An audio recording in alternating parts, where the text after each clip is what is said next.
Leitura do livro Pais Brilhantes, Professores Fascinantes, do Dr. Augusto Cury. Capítulo 4. Bons professores usam a memória como depósito de informações. Professores fascinantes usam-na como suporte da arte de pensar.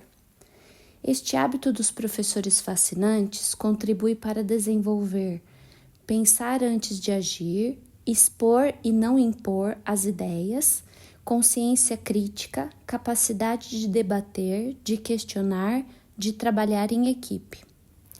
Bons professores usam a memória como armazém de informações.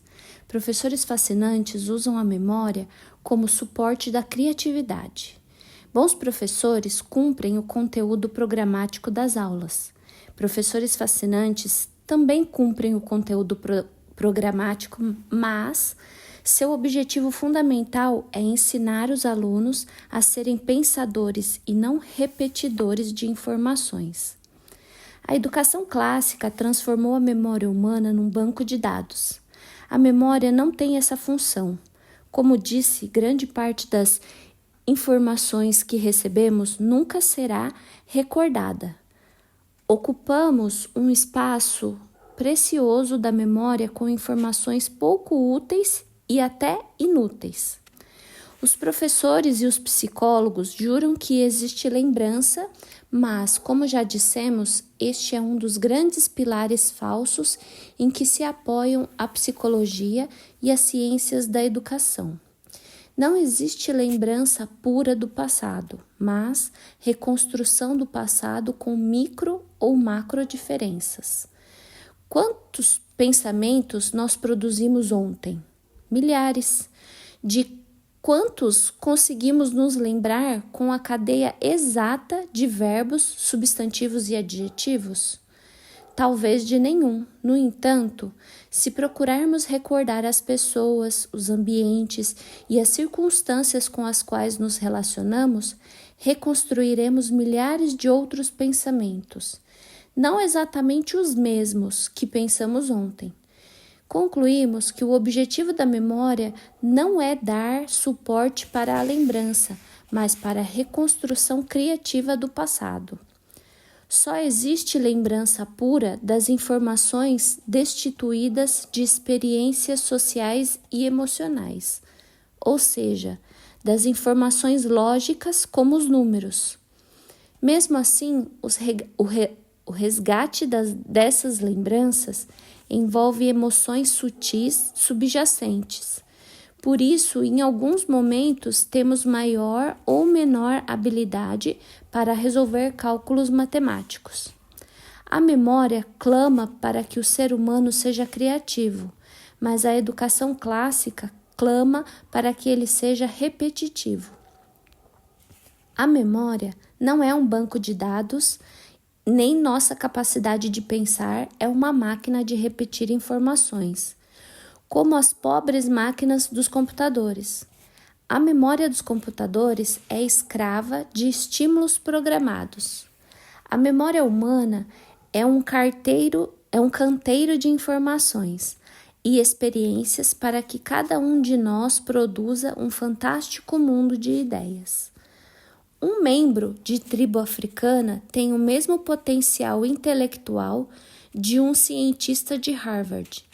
Muitos consideram que Einstein foi o maior cérebro do século XX, mas como um dos raros cientistas que produziu conhecimento sobre o processo de construção de pensamentos, tenho convicção de que um membro das tribos indígenas da Amazônia tem o mesmo potencial intelectual de Einstein. Todos possuímos um corpo de fenômenos que, em milésimos de segundos, lê os campos da memória e produz o espetáculo dos pensamentos. Só não produzimos grandes ideias, pensamentos inusitados, criações surpreendentes, porque engessamos a arte de pensar. Durante os 2 primeiros anos do ensino médio, eu tinha apenas 2 cadernos e quase nada estava escrito neles. Era difícil me adaptar a uma educação que não provocava minha inteligência.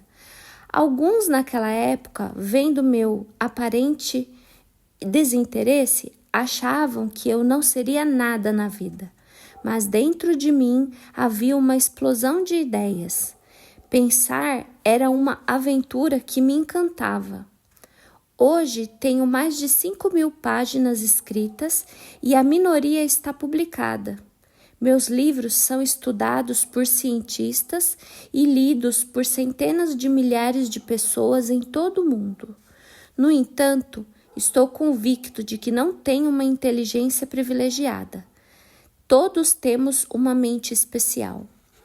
Aonde chegamos depende do quanto libertamos a arte de pensar, abrindo as janelas da inteligência.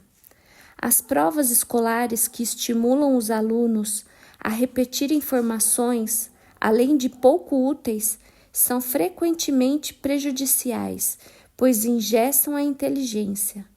As provas deveriam ser abertas, promover a criatividade, estimular o desenvolvimento do livre pensamento, cultivar o raciocínio esquemático, expandir a capacidade de argumentação dos alunos.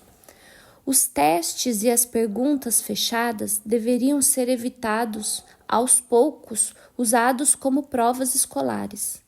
Nas provas, deveria ser valorizado qualquer raciocínio esquemático, qualquer ideia organizada, mesmo que estivesse completamente errados em relação à matéria dada. É possível dar nota máxima para um raciocínio brilhante baseado em dados errados. Isso valoriza pensadores. A exigência de detalhes só deveria ser solicitada aos especialistas na universidade e não no ensino fundamental e médio. Em meu livro Revolucione Sua Qualidade de Vida, falo sobre a memória de uso contínuo ou memória consciente e a memória existencial ou inconsciente. A grande maioria das informações, talvez mais de 90% que registramos na memória de uso contínuo, nunca será recordada. Elas vão para a periferia da memória, para a memória existencial e serão reeditadas, substituídas ou transferidas para arquivos pouco acessados nos porões do inconsciente. As informações mais úteis são aquelas transformadas em conhecimento, que por sua vez são transformadas em experiências na memória de uso contínuo. Quando tratar da escola dos nossos sonhos, indicarei ferramentas para estimular a arte de pensar. No passado, o conhecimento dobrava em 2 ou 3 séculos. Atualmente, o conhecimento dobra a cada 5 anos. No entanto, onde estão os pensadores? Estamos assistindo ao fim dos pensadores nas escolas, nas universidades e até nos cursos de pós-graduação. Multiplicamos o conhecimento, mas não os homens que pensam. Os alunos que vão mal nas provas hoje poderão se tornar excelentes cientistas, executivos e profissionais no futuro. Basta que os estimulemos. Estimule seus alunos a abrir as janelas da mente, a ter ousadia para pensar, questionar, debater, romper paradigmas. Este é um excelente hábito. Professores fascinantes formam pensadores que são autores da sua história. Pensamentos para recordar. Bons professores fazem da memória um depósito de informações.